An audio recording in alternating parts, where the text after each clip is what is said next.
quão grande amor nos tem concedido o Pai, que fôssemos chamados filhos de Deus. Eu e você temos que responder para nós mesmos: que farei de Jesus? Chamado livro de Testemunhos, volume 9, página 189, diz assim: se nos humilhássemos perante o Senhor e fôssemos bondosos, o mexeriqueiro descobre o segredo. Deus dá e Deus cobra, mas Deus não cobra nada que Ele não deu antes.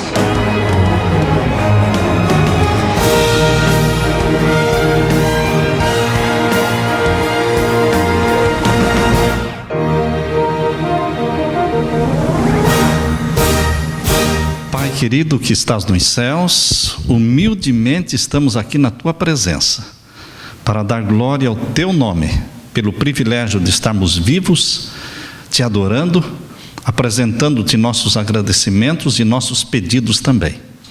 Derrama o Espírito Santo sobre nós ao estudarmos a Tua palavra nesta hora, que o Senhor dê luz celestial para todos nós. Em nome de Jesus pedimos, amém, Senhor. Amém. Podemos baixar um pouco o volume, por favor? Hoje nós vamos estudar o capítulo 18 do livro Eventos Finais.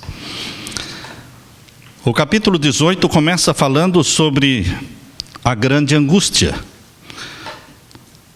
Quando Cristo cessar a sua obra como mediador em favor do ser humano, porque Jesus, no ano 31, quando subiu ao céu, foi entronizado no santuário celestial. 50 dias após a ressurreição de Jesus, ele foi entronizado no dia de Pentecostes, no santuário celestial, como nosso mediador, como nosso intercessor. Isto do ano 31 até o ano 1844.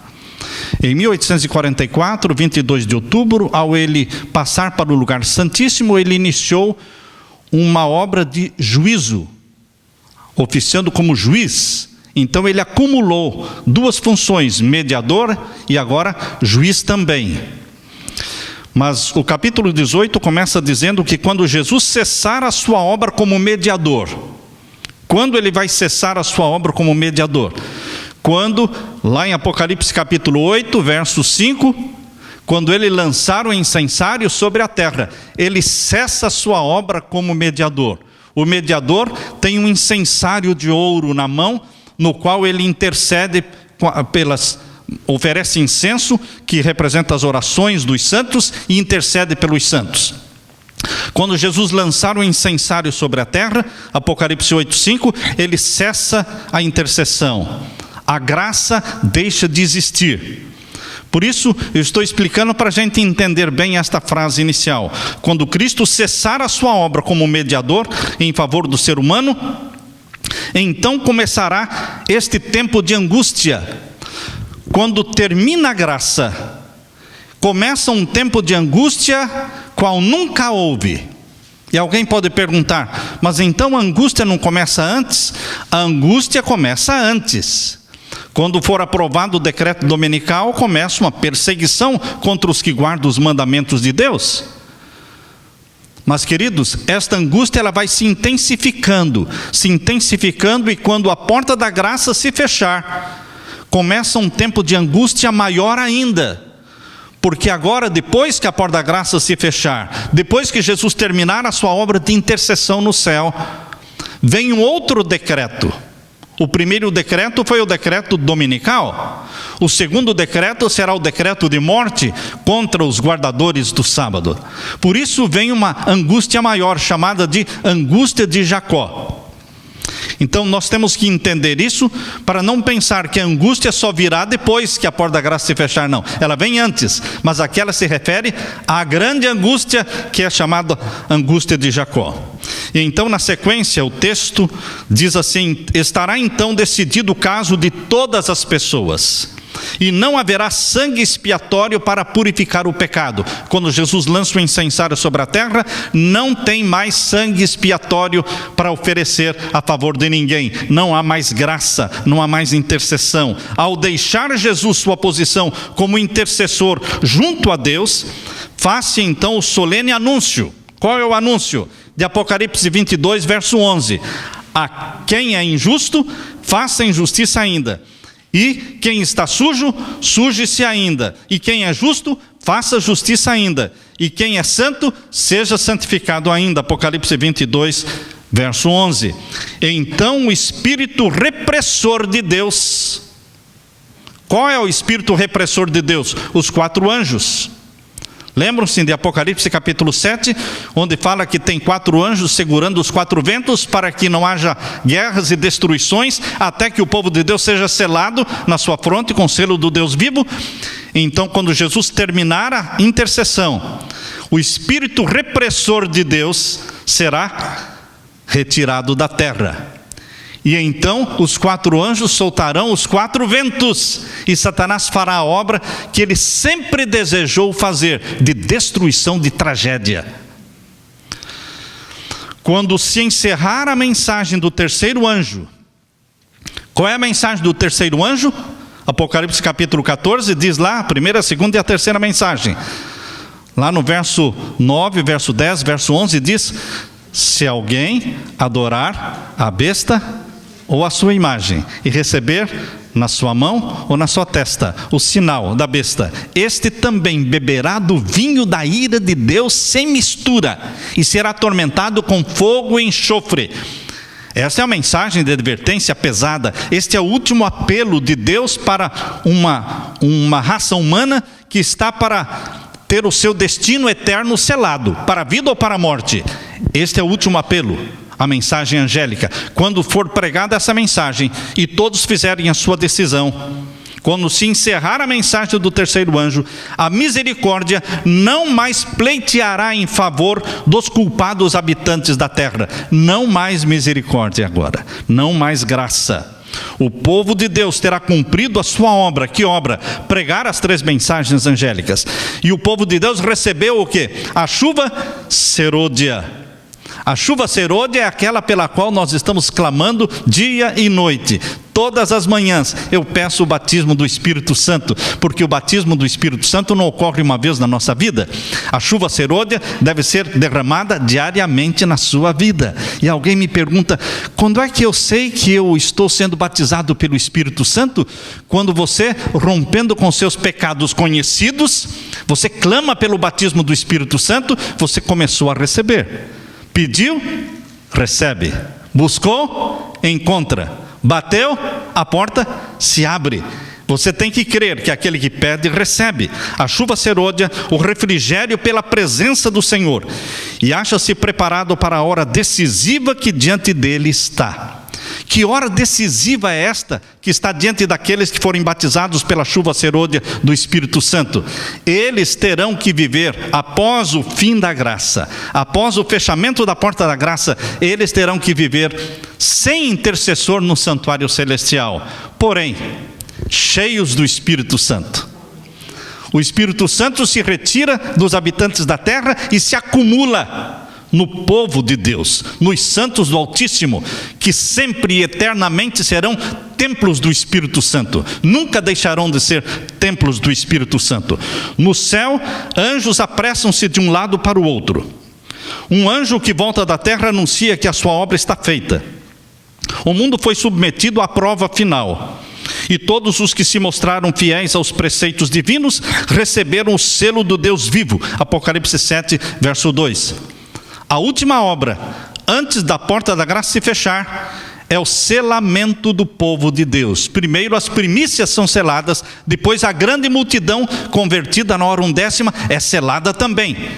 Todos selados pelo selo do Deus vivo, batizados pela chuva serôdia do Espírito Santo. E então diz aqui: cessa então Jesus de interceder no santuário celestial. Cristo fez expiação por seu povo, apagou os seus pecados, o número dos seus súditos completou-se, e o reino e o domínio e a majestade dos reinos debaixo de todo o céu estão prestes a serem entregues aos herdeiros da salvação, e Jesus deve reinar como Rei dos reis e Senhor dos senhores. Queridos, esse tempo de angústia, que começa antes do fechamento da porta da graça, mas se intensifica muito após o fechamento da porta da graça, esse tempo de angústia e de agonia que está diante de nós, exigirá uma fé para que a gente possa suportar. Suportar o quê? A demora, a fome, fé que não desfaleça ainda que severamente provada. O tempo de angústia, como nunca houve, mencionado lá em Daniel capítulo 12, verso 1, está prestes a manifestar-se sobre nós e necessitaremos uma experiência que hoje nós ainda não temos. Ainda a igreja de Deus não possui esta experiência. Muitos são demasiado indolentes para obter essa experiência. Ocorre muitas vezes o caso de se supor maior a angústia do que em realidade é. Já ouviram pessoas dizendo: pare de alarmar as pessoas, não vai ser tão difícil assim, não vai ser duro assim, não vai ser tanta angústia desta forma. Queridos, prestem atenção nesta frase. Ocorre muitas vezes o caso de se supor maior angústia do que em realidade é. Ora, a frase seguinte: mas não vai ser assim com relação à crise diante de nós. Não dá para exagerar a crise. Não dá para você falar de tal forma que exagere a crise, exagere a angústia. Não, queridos, não dá para exagerar. A mais vívida descrição não pode atingir a grandeza daquela prova. Quando Jesus deixar o Santíssimo, seu espírito refreador será retirado dos governantes e do povo, e serão deixados ao controle dos anjos maus. Quando o Espírito Santo se retira da terra, mas batiza com a chuva serôdia o povo de Deus, os governantes da terra ficam entregues aos anjos maus, aos demônios. Imaginem só. Então, diz aqui, serão feitas por conselho e orientação de Satanás leis que, se não fosse muito breve o tempo da angústia, o tempo da angústia, quando nunca houve, vai ser quanto tempo? Muito breve. Louvado seja Deus por isso. Leis serão feitas pelos governantes, guiados, orientados pelos demônios, para que leis pesadas que nenhuma pessoa se salvaria se o tempo não fosse abreviado. É o que diz aqui. Se não fosse muito breve o tempo, nenhuma pessoa se salvaria. E se eu não consigo suportar a prova? O que Deus vai fazer com você ou comigo que não conseguiríamos suportar a prova? Aqui diz que Deus retira-nos antes do tempo da prova. Antes do tempo da prova. Leiam agora esse pensamento. Porque às vezes há pessoas tão sensíveis que dizem: não vou suportar perseguição, correr, ir para o mato, não é? Ver os meus filhos sendo presos, e vai ser muita angústia, eu não posso suportar isso. Deus o Pai sabe quem suporta e quem não suporta. Deus o Pai sabe. Os mártires, eles também pensavam não poder suportar a morte de mártir nas arenas, sendo queimados ou comidos pelas feras. Mas Deus dava poder adicional. Nós não sabemos, é algo miraculoso, como eles morriam cantando, louvando a Deus. Parece que Deus anestesiava e dava um poder adicional para que suportasse um momento difícil. Mas a mensagem aqui diz que Deus vai retirar alguns antes do tempo. Vamos ler o pensamento. Nem sempre, porém, é prudente suplicar cura incondicional. Quando uma pessoa está enferma e nós queremos que ela seja curada ou seja curada. Já ouviram casos assim? Que as pessoas querem que seja curada ou seja curada. Não admitem que morra. Não é sábio exigir cura incondicional. Por quê? Deus, Ele sabe se aqueles em favor de quem se fazem petições seriam capazes de suportar a aflição e a prova que sobre eles viriam caso vivessem. Deus conhece o fim desde o princípio. Muitos serão levados a repousar antes que a prova de fogo do tempo de tribulação venha sobre o nosso mundo. Por quê? Porque Deus é um Pai misericordioso. Eu não sei se eu vou suportar. Ninguém sabe. De ninguém, só Deus sabe. O Senhor muitas vezes me instruiu de que muitos pequeninos, muitas crianças, hão de ser removidas antes do tempo da angústia. Havemos de ver de novo nossos filhos. Aonde? No céu. Havemos de nos encontrar com eles de novo e reconhecê-los nas cortes celestiais. Aleluia, irmãos. Aleluia. A gente descansa nos braços de Deus, entendendo que Deus é um Pai cheio de amor, e se Ele permite uma doença e permite uma morte, é porque é o melhor para os seus filhos. Se nós oramos pela salvação, pela cura do nosso filho, e ele morre, da nossa criança, e ela acaba morrendo, nós descansamos, não nos desesperamos, porque sabemos que Deus fez o que é melhor. Nós aceitamos a resposta de Deus, mesmo que doa no nosso coração. Diz o grande enganador, Satanás: nossa principal preocupação é silenciar quem? Uma seita de observadores do sábado.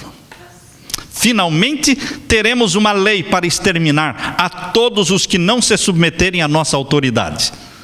Satanás, ele está vidrado, está obcecado neste grupo que guarda os mandamentos de Deus, porque são pessoas ungidas pelo Espírito Santo que ousam se levantar contra Satanás, que ousam se levantar contra os mandamentos dos homens, que ousam se levantar contra Roma e permanecem fiéis, submissos a Jesus e a Jesus somente. É desígnio de Satanás fazer com que eles sejam exterminados da terra, a fim de que não seja contestada a sua supremacia no mundo. Satanás não quer ver a sua supremacia sendo contestada. A igreja remanescente terá de passar por grande prova e aflição. Aqueles que guardam os mandamentos de Deus e a fé de Jesus sentirão a ira do dragão e dos seus exércitos, porque está em Apocalipse 12:17. Apocalipse 12:17, que diz que o dragão irou-se contra a mulher, que é a igreja, e foi fazer guerra ao resto da sua semente, os que guardam os mandamentos de Deus e têm o testemunho de Jesus. O dragão está irado contra os que ousam desafiar e contestar a sua supremacia. Satanás adquiriu domínio sobre as igrejas apóstatas, mas eis um pequeno grupo que resiste à sua supremacia. Se ele os pudesse desarraigar da terra, completo seria o seu triunfo.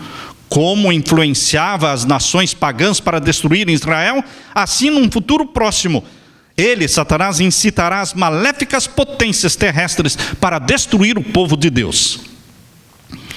Vi que os 4 anjos, lá de Apocalipse capítulo 7, verso 1, segurariam os 4 ventos, até que a obra de Jesus estivesse terminada no santuário do céu.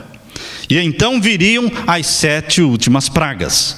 Essas pragas enfureceram os ímpios contra os justos. Por que os ímpios se enfurecem contra os justos? Porque pensam que as pragas são causadas por este pequeno grupo que não guarda o domingo, que insiste em guardar o sábado. E eles acham que nós seremos a causa do sofrimento deles, pois pensavam que nós havíamos trazido juízos divinos sobre eles, e que se pudessem nos livrar a terra de nós, as pragas cessariam. Quando o anjo da misericórdia dobrar as asas e for embora, Satanás fará os maus atos que por muito tempo desejava realizar. Hoje ele quer, mas ele está controlado. Mas quando a porta da graça se fechar e o anjo da misericórdia for embora, Satanás fará os maus atos que ele sempre tem desejado realizar. Tormentas e tempestades. Esses storms, esses furacões, esses tornados que vocês veem hoje, não são nada parecidos com aqueles que virão. Porque aí, diz aqui, tormentas e tempestades, guerras e derramamento de sangue. Ele, Satanás, se deleita nessas coisas, efetuando assim a sua colheita. E tão completamente serão as pessoas enganadas por Satanás, que declararão que essas calamidades constituem o resultado da profanação do primeiro dia da semana, o domingo. Dos púlpitos das igrejas populares, imaginem só, dos púlpitos, os pastores pregando, será ouvida a declaração de que o mundo está sendo punido por causa de quê? O domingo não está sendo honrado como deveria. Nós já começamos a ouvir esta história de que a família precisa de um dia. Os crentes e os não crentes, eu li agora as notícias dos últimos depoimentos do Papa Francisco, dizendo que crentes e não crentes deveriam respeitar o quê? O domingo. E que a não guarda e o não descanso no domingo está causando um impacto muito negativo no mundo. Então, queridos, está se afunilando para chegar um momento em que isto virá como lei. Aquilo que o Papa faz como sugestão, os governos da terra correm para cumprir como lei. O desejo do chefe de Roma é uma lei para os governantes do mundo. Para o bem, para o sábio diz que uma palavra basta, não é? Eles querem obedecer. E aqui diz ainda: insistir-se-á em que os poucos que permanecem em oposição a uma instituição da igreja e lei do Estado não devem ser tolerados. É lei do Estado? É. É um desejo da igreja? É. E os que forem contra? Não devem ser tolerados. É isso que vai acontecer. O que é a profecia? A profecia é Deus escrevendo a história antes dela acontecer. Isso é profecia. A profecia não é Deus determinando o que vai acontecer. Não é Deus que determina o que vai acontecer. Deus fala o que vai acontecer porque Ele conhece o fim desde o princípio. E Ele dá a profecia contando o que vai acontecer, para que quando acontecer a nossa fé seja fortalecida. Por isso Deus está dizendo o que vai acontecer. Num país livre como nós vivemos aqui, onde igreja e Estado são separados, é quase que impossível uma pessoa imaginar que haverá uma lei dominical impondo obrigatoriamente e impondo morte para aqueles que não observarem o domingo. Neste país que se orgulha de liberdade, é quase que impossível pensar que algo possa acontecer, mas a profecia está dizendo que vai acontecer. E quando as coisas começam a ocorrer de acordo com a profecia, a nossa fé é fortalecida. Aqui diz, o mesmo argumento, há 1800 anos, foi aduzido contra Cristo pelos príncipes do povo. Saiu um decreto para matar os santos, o que fez com que eles clamassem dia e noite por livramento. Assim como Nabucodonosor, o rei de Babilônia, promulgou um decreto de que todos se prostrassem e adorassem a imagem, todos que recusassem adorar a imagem seriam mortos. Que imagem? Lá do capítulo 3 de Daniel. Ele construiu uma grande imagem de ouro e exigiu que todos a adorassem. Lembram-se da história dos 3 amigos de Daniel que não se ajoelharam e foram lançados na fornalha de fogo ardente. Mas lá dentro da fornalha de fogo ardente, onde foram lançados os 3 hebreus, apareceu um quarto. E Nabucodonosor, olhando, disse: não foram 3 que nós lançamos? Sim, mas eu vejo 4, e o quarto é parecido com o Filho de Deus. Queridos, assim como Nabucodonosor levantou uma imagem para ser adorada, assim também, novamente, Roma vai levantar uma imagem para ser adorada. E adoração é exigir respeito e observância do primeiro dia da semana, o falso sábado. Como Nabucodonosor, o rei de Babilônia, promulgou um decreto de que todos os que não se prostrassem e adorassem a imagem seriam mortos, também será feita uma proclamação de que todos os que não reverenciarem a instituição, qual? Do domingo. Está claro isso, irmãos? Profecia sendo proferida por Deus para que eu entenda e minha fé cresça quando acontecer, porque vai acontecer. Todos os que se recusarem a reverenciar a instituição do domingo serão punidos com prisão e morte. Leiam todos atentamente o 13º capítulo do Apocalipse, capítulo 13.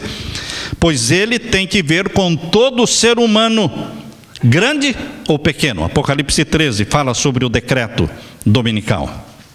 Queridos, sairá o decreto proibindo aos que guardam o sábado do Senhor comprar ou vender. Os que guardam o sábado não poderão comprar e nem vender, ameaçando-os de punição e mesmo de morte, se não observarem como dia de descanso o primeiro dia da semana. Os poderes da terra, unindo-se para combater os mandamentos de Deus, decretarão que todos, pequenos e grandes, ricos e pobres, livres e servos, Apocalipse 13:16, se conformem aos costumes do quê?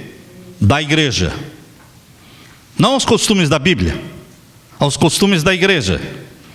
Pela observância do falso sábado, todos os que se recusarem a conformar-se serão castigados pelas leis civis. Então vão usar as leis do Estado para impor algo que é religioso. Como podem usar a lei do Estado para impor um dia que é religioso? Queridos, há mais de 20 anos atrás, a Suprema Corte dos Estados Unidos já declarou que o dia de domingo como dia de guarda é uma lei civil e não religiosa. Vocês sabiam disso? Há mais de 20 anos atrás, a Suprema Corte dos Estados Unidos já declarou que a observância do domingo não é algo religioso, é algo civil. Então, que não fere a Constituição americana. Já criaram toda a plataforma que precisavam para esta lei. Os poderes da terra unem-se para combater os mandamentos de Deus. A ira das pessoas será especialmente despertada contra os que santificam o sábado do quarto mandamento, e por fim um decreto universal denunciará a esses como dignos de morte. O decreto que finalmente sairá contra o povo remanescente de Deus será muito semelhante ao decreto do tempo de Assuero. Assuero foi um rei persa que viveu no tempo da rainha Esther. Naquele tempo se promulgou um decreto de morte contra os judeus, e a rainha Esther era judia, mas Deus livrou o seu povo naquele tempo. O decreto de morte que vai ser aprovado é muito parecido com aquele. Por que parecido? Porque naquele tempo nenhum judeu morreu, e agora nenhum dos santos de Deus morrerá também quando sair o decreto de morte. Hoje os inimigos da verdadeira igreja vêm no pequeno grupo de guardadores do sábado como sendo um Mardoqueu sentado à porta. Quando Amã passava, Mardoqueu não se ajoelhava diante dele. E Amã tinha uma raiva daquele Mardoqueu e mandou preparar uma forca para Mardoqueu. Mas quem morreu naquela forca? Amã e todos os seus filhos foram mortos na forca. Amã não morreu sozinho, mandaram matar também os filhos. Então, queridos, o decreto de morte contra os santos do Altíssimo, o decreto de morte contra os que guardam os mandamentos de Deus, o feitiço vai virar contra o feiticeiro. Por quê? Cristo vem para nos libertar, e quem vai morrer? Não os santos de Deus, mas os que transgridem os mandamentos de Deus. Eles é que morrerão. Naquele tempo se levantará Miguel. Miguel, grande príncipe, é Jesus, que se levanta pelos filhos do teu povo. Há pessoas que contestam, achando que Miguel não é Jesus. Miguel é o nome de guerra de Jesus. Miguel é o nome de guerra de Jesus. Quando aparece Jesus lutando contra Satanás, ele não é chamado Jesus, ele é chamado Miguel. Jesus é o nome do Salvador. Miguel é o nome daquele que vence as batalhas contra Satanás, que é o próprio Jesus, mas com outro nome. Emanuel é o nome do Deus encarnado. Emanuel, Deus conosco. E assim por diante, queridos. Cristo tem um nome para cada aspecto da sua missão aqui na terra. Naquele tempo vai se levantar Miguel, grande príncipe, que se levanta pelos filhos do teu povo, e haverá um tempo de angústia qual nunca houve desde que houve nação até aquele tempo, mas naquele tempo livrar-se-á o teu povo todo aquele que se achar inscrito no livro. Daniel 12:1. Se o meu nome está escrito no livro da vida, eu vou ser liberto, salvo e arrebatado para o céu. Agora resta perguntar para mim mesmo e para você: será que o nosso nome está no livro da vida? Nós temos que ter certeza. Eu não devo pensar, não, talvez, eu acho. Não, Não use talvez e nem eu acho. Você tem que ter certeza. Aquele que aceita Jesus como Salvador, confessa a Ele os pecados, abraça-o como Salvador, e agora, pelo poder do Espírito Santo, vive em obediência a Deus, o nome dele está no livro da vida. E Cristo virá buscar os seus filhos obedientes, deixando os desobedientes morrerem. Deus só vai levar para o céu filhos e filhas obedientes a Ele. Quando vier esse tempo de angústia, todo o caso estará decidido. Não haverá mais graça, nem misericórdia para o impenitente. O selo do Deus vivo estará sobre o povo de Deus. Quando o decreto for promulgado pelos vários governantes contra os observadores dos mandamentos, lhes retirar a proteção do governo, abandonando-os aos que lhes desejam a destruição, o povo de Deus fugirá das cidades. Hoje, se alguém quiser invadir a sua casa, você disca 911, 911. Naquele tempo, quando as pessoas quiserem invadir a sua casa, não vai adiantar discar 911, porque vai ser aprovado pelo governo, pelas autoridades, de retirar a proteção daqueles que insistem em guardar o sábado. Então nós vamos ter que fugir das cidades e ir para os campos, para as florestas. Muitos já estão indo desde agora, não é? É uma boa coisa, já ir morar no campo desde agora. Mas aqueles que ainda estiverem na cidade neste tempo terão que fugir, porque não terão nenhuma proteção na cidade. Quando o decreto promulgado pelos vários governantes contra os observadores dos mandamentos lhes retirar a proteção do governo, abandonando-os aos que desejam a sua destruição, o povo de Deus fugirá das cidades e vilas e se reunirá em grupos, habitando nos lugares mais desertos e solitários. Muitos encontrarão refúgio na fortaleza das montanhas, muitos, porém, de todas as nações e todas as classes, elevadas e humildes, ricos e pobres, negros e brancos, serão arrojados na escravidão mais injusta e cruel. Muitos fugirão para as montanhas, mas muitos dos filhos de Deus serão presos. Não pensem que todos poderão fugir da cidade, porque alguém terá que pregar, alguém terá que testemunhar. Por isso existirão muitos filhos de Deus que estarão presos na mais injusta e cruel escravidão. Os amados de Deus passarão dias difíceis em prisões, sentenciados à morte, aparentemente deixados a morrer nos escuros e fétidos calabouços. Mas não vão morrer, irmãos. Aparentemente abandonados, mas não estão abandonados. Ainda que um decreto geral haja fixado um tempo em que os observadores dos mandamentos poderão ser mortos, seus inimigos, em alguns casos, se antecipam ao decreto. Antes do tempo especificado, se esforçam por lhes tirar a vida. Mas ninguém pode passar através dos poderosos guardas estacionados em redor dos que são fiéis a Deus. Alguns são assaltados ao fugirem das cidades e vilas, mas as espadas contra eles levantadas se quebram e caem tão impotente como uma palha. Outros são defendidos por anjos sob a forma de guerreiros. Deus não abandona o seu povo. Os que estiverem fugindo para as montanhas e para as florestas estão protegidos pelos anjos, e os que estiverem presos nas cadeias também estarão protegidos pelos anjos. O povo de Deus nesse tempo não está todo ele num só lugar. Estarão espalhados em toda a extensão da terra.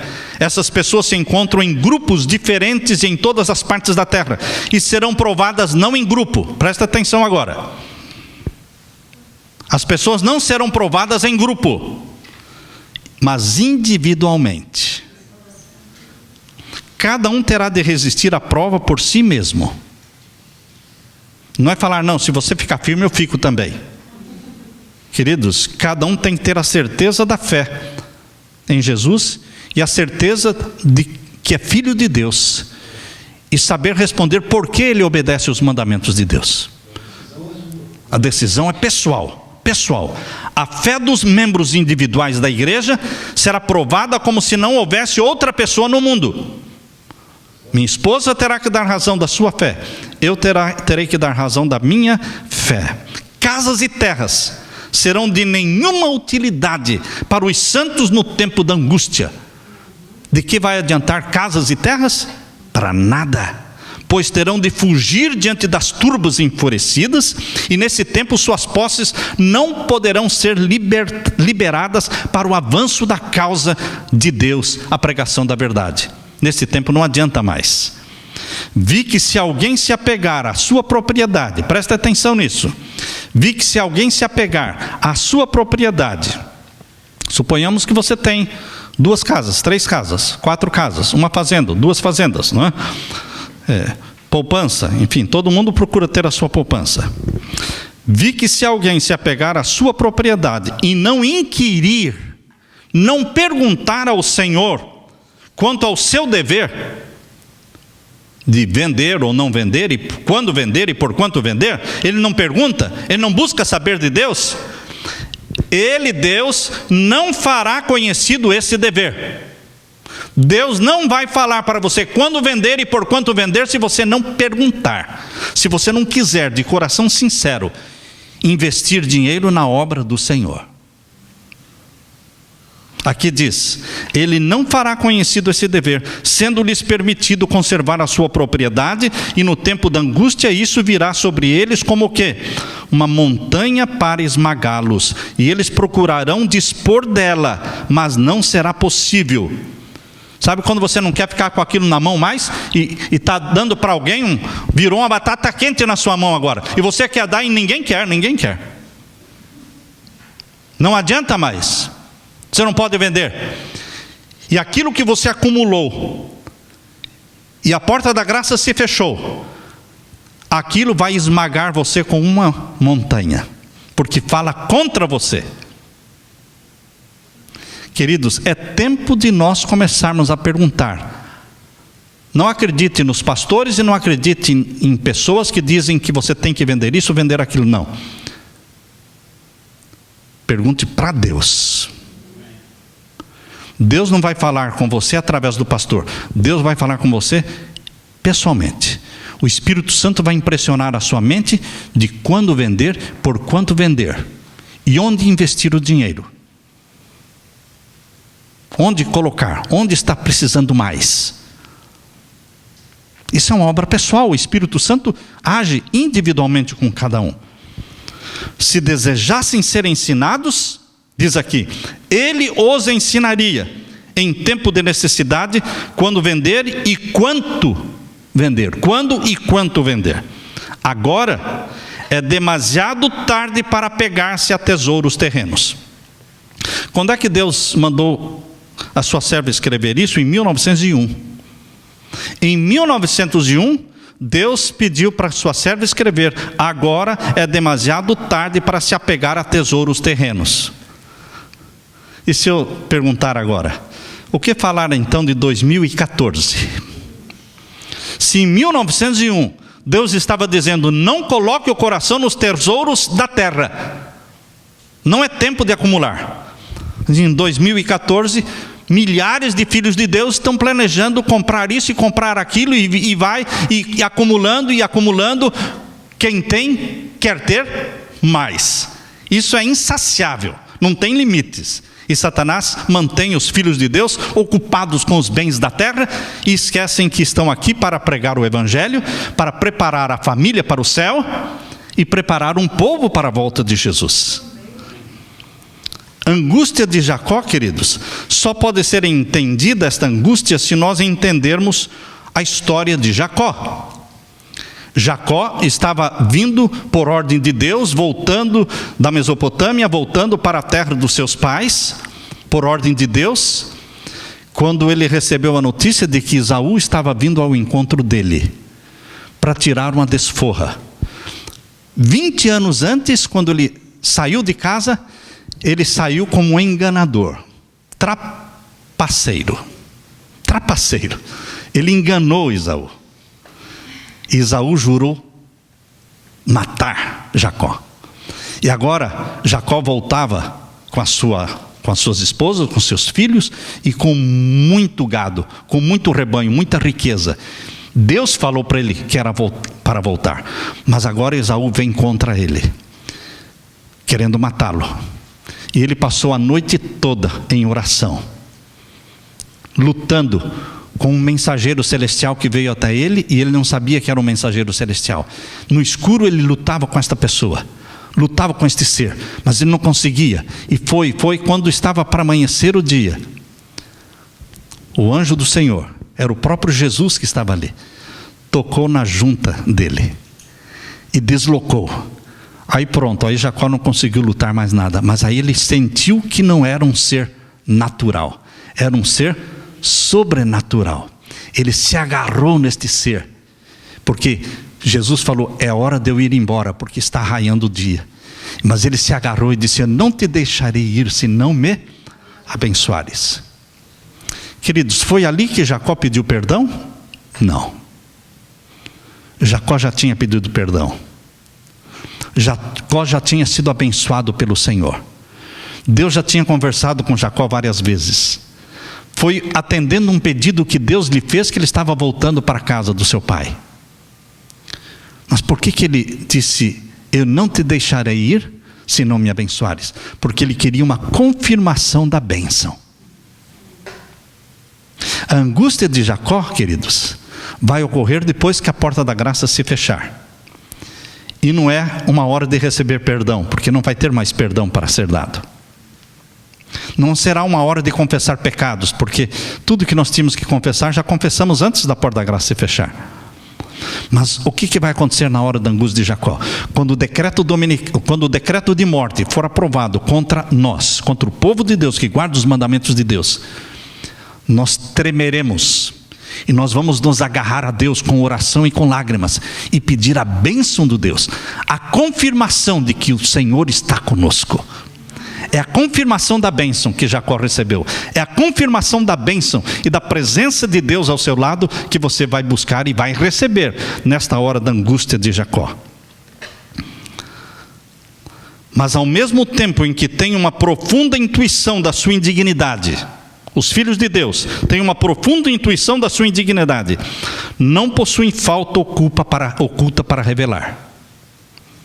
Nós nos achamos indignos, e vamos sempre nos achar indignos, mas naquele momento, na angústia de Jacó, não vamos ter faltas ocultas para confessar. Nós confessamos tudo. Seus pecados foram examinados e extinguidos no juízo, não os podem trazer à lembrança. Sua fé não faltará, diz aqui, por não serem suas orações respondidas imediatamente. Apoderar-se-á da força de Deus, assim como Jacó lançou mão do anjo, e a sua expressão será: não te deixarei ir, se me não abençoares. Deus não consentiria que os ímpios destruíssem aqueles que estão se preparando para a trasladação, e que se não encurvariam ao decreto da besta, nem receberiam o seu sinal. Vi que se fosse permitido aos ímpios matar os santos, Satanás e todo o seu exército maléfico e todos os que odeiam a Deus ficariam satisfeitos. Seria um triunfo para Satanás poder matar os santos de Deus nesse tempo da angústia de Jacó, no tempo do decreto de morte. Mas Deus não vai permitir. Não vai permitir, porque não morreriam como mártires. Que triunfo seria para a sua majestade satânica ter poder na luta final sobre os que por tanto tempo haviam esperado ver aquele a quem amaram. Aqueles que haviam zombado da ideia de os santos ascenderem para o céu serão testemunhas do cuidado de Deus para com o seu povo e contemplarão seu glorioso livramento, porque Deus nos livrará. O povo de Deus não estará livre de sofrimento, mas conquanto perseguidos, angustiados, conquanto passamos por privações e soframos pela falta de alimento, não seremos abandonados a perecer. O Senhor proverá o pão e a água. E é bom nós entendermos que é o pão e a água. As pessoas no deserto, de 40 anos atravessando o deserto, reclamaram do pão e da água que Deus deu. Chamaram o pão do céu, chamado de maná, chamaram de este vil pão. Xingaram o pão que Deus fez cair do céu. O que Deus está preparando para você e para mim, naquele tempo de angústia, é pão e água. Será que nós estamos acostumados a comer simples? Comer simples? O Senhor tem me mostrado repetidamente que é contrário à Bíblia fazer qualquer provisão para o tempo de angústia.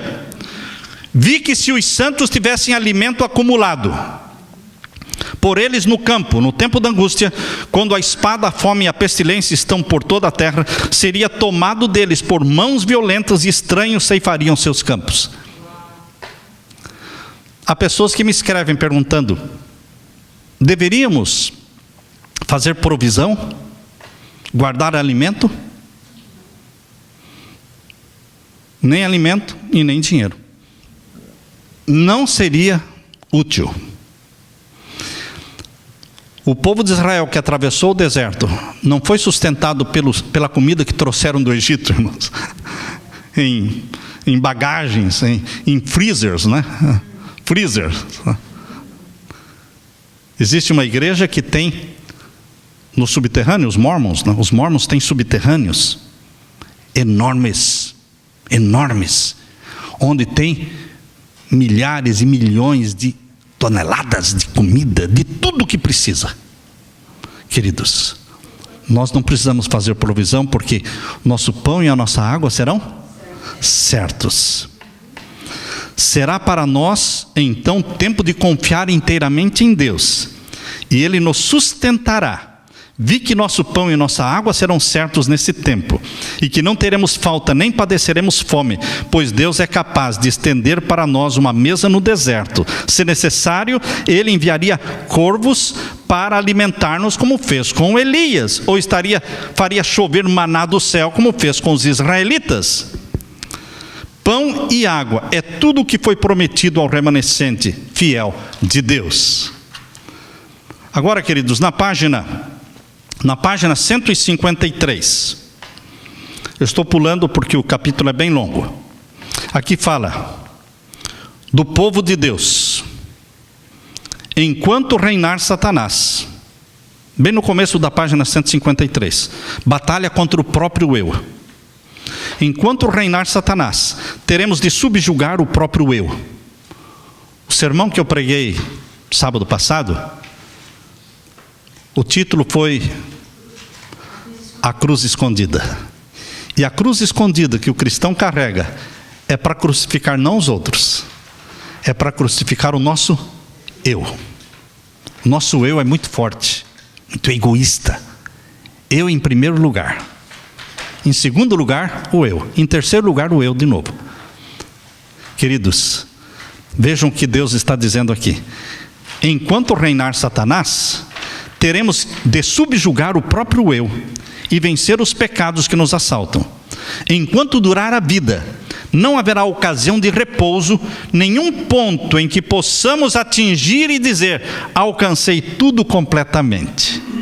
Finalmente, alcancei a santificação que sempre quis, agora estou no ponto. Agora eu cheguei no ponto. Queridos, nunca vamos chegar no ponto enquanto estivermos nesta terra com uma natureza pecaminosa, um corpo mortal. Só quando Jesus voltar e nos revestir de imortalidade e fazer com que este corpo mortal se revista de incorruptibilidade, o mortal se revista da imortalidade, então sim, não teremos mais uma natureza pecaminosa e teremos perfeição completa, total e absoluta. Mas não existe um ponto em que você diga: agora sim, eu estou como Deus quer. Sempre há algo a abandonar. Como eu preguei sábado, sempre existe algo para sacrificar. A santificação é o resultado de uma obediência que dura quanto tempo? A vida toda, diz aqui. Elevará a mente e acostumará a meditar no que é puro e santo. Mais embaixo, na página 153, fala dos 144.000 de Apocalipse 7. Presta atenção. Isso pode tirar a dúvida de muitas pessoas. Muitos pensam nos 144.000 quando envolvendo todos os salvos, mortos e ressuscitados. Vejam o que Deus fala aqui. cantavam um cântico novo diante do trono. Cântico que ninguém podia aprender senão os 144 mil. É o hino de Moisés e do Cordeiro, hino de livramento. Ninguém a não ser os 144 mil pode aprender aquele canto, pois é o da sua experiência, e jamais alguém teve experiência semelhante. Estes são os que seguem o Cordeiro para onde quer que vai. Apocalipse 14, verso 1 a 5. Estes tendo sido trasladados da terra. Quem quer completar? Dentre os vivos. Estes, 144 mil, tendo sido trasladados da terra, dentre os vivos. Entre os 144 mil não tem morto. Não há pessoas que passaram pela morte. Muitos pensam em que Ellen White, que já morreu, vai fazer parte dos 144 mil. Mas o anjo prometeu para Ellen White que ela estará com os 144 mil. Alguém estar com a minha família não quer dizer que ela faz parte da minha família. Ela estará com os 144 mil, mas não fará parte dos, porque os 144 mil vão ser comprados dentre os vivos. Eles são tidos como as primícias para Deus e para o Cordeiro. Apocalipse capítulo 15, verso 3. Estes são os que vieram da grande tribulação de Apocalipse 7, 14. Agora, irmãos, a grande tribulação de Apocalipse 7, 14, ela é partilhada não só pelos 144 mil. Quando você abre aqui em Apocalipse capítulo 7, você encontra nos primeiros versos do capítulo 7 os 144 mil. Mas a partir do verso 9, você vê uma multidão que ninguém podia contar. Então, os 144 mil são as primícias dos salvos vivos. E a grande multidão que ninguém podia contar é a multidão convertida na hora undécima. É uma multidão que ninguém pode contar. Mas quem vai passar pela grande tribulação? As primícias, mais a grande multidão. Todos eles passam pela grande tribulação do capítulo 7. Por isso diz aqui, nesse texto que nós estamos lendo aqui na página 153, diz aqui: estes são os que vieram da grande tribulação. Apocalipse 7, 14. Passaram pelo tempo de angústia, tal como nunca houve desde que houve nação. Suportaram a aflição do tempo de angústia de Jacó. Permaneceram sem intercessor durante o derramamento final dos juízos de Deus. Quando Apocalipse 7 fala da grande tribulação, fala da grande multidão que ninguém podia contar e dos 144 mil que estão nos primeiros 5 versos. Primícias e seara dos salvos vivos passarão pela grande tribulação. Deus planejou isto. Deus está dizendo o que vai acontecer para que nós pertençamos, irmãos. Você pode pertencer, se você quiser, às primícias dos salvos vivos. Não é Deus que diz você sim, você não. Você que se escolhe. Você escolhe estar entre as primícias. Ou você pode pertencer à grande seara. Só que a maioria da seara dos salvos, desta grande multidão, vem de fora. Vem do budismo, do islamismo, do hinduísmo, da igreja católica, da igreja pentecostal, da igreja batista. A maioria vem de todas as igrejas, esta multidão de salvos, pessoas sinceras. Mas tem muitos adventistas vivendo uma vida morna, uma vida negligente, uma vida infiel, e dizendo: eu sei que eu não vou pertencer às primícias mesmo, então se eu puder estar na multidão, já estou contente. Mas lembrem-se que a multidão é formada por pessoas sinceras e fiéis, que viveram a luz que tinham. Na grande multidão não estará gente que não viveu a luz que tinha. Deus quer que o seu povo viva a luz que possui. Cada um será julgado pela luz recebida. Portanto, meus queridos, vamos viver de acordo com a luz que Deus está derramando em nossa vida. Que o Espírito Santo habite em nós. Que o Espírito Santo purifique a nossa vida. Que o Espírito Santo produza reforma e reavivamento na nossa vida. E que quando Jesus voltar, possamos abraçar Jesus Cristo, Miguel, o grande príncipe, e sermos arrebatados para vivermos com Ele eternamente. Amém, irmãos? Louvado seja o Senhor. Amém, Senhor. Amém.